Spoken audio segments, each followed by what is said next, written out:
And a Boulder company wants to fly you to the moon and says the first commercial moon missions could be a reality by the end of the decade. Well, 7 News reporter Jaclyn Allen found out the price for your own private lunar landing is out of this world.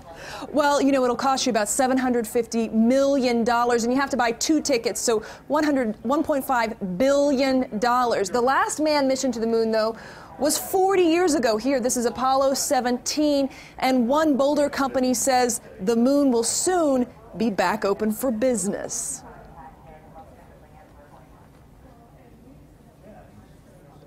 Takeoff. A small step for space travel, one giant leap for privately owned commercial enterprise. In this announcement video today, the Golden Spike Company unveils its lunar dream. It's hard to overstate the significance of this. In his Boulder office, Max Vozov says the company spent 2 years figuring out how to make private trips to the moon a reality in this decade by buying existing rockets and capsules. Has anyone said, sign me up?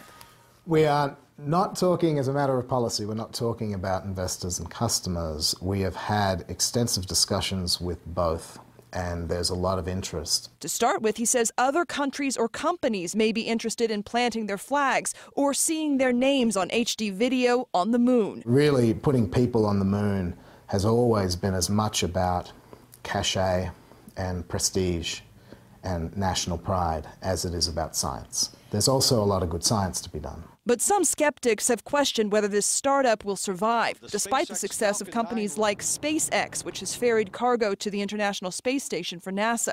Economic experts say regardless, it's a sign Colorado is a heavy hitter in all things aerospace. We think that this kind of news, this story, is really validation of just how strong and robust that industry is here.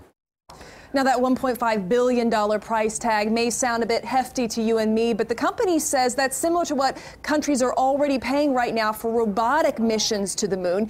If everything goes as scheduled, the first mission to the moon, private mission to the moon, could be by 2020. Reporting live, Jaclyn Allen, 7 News.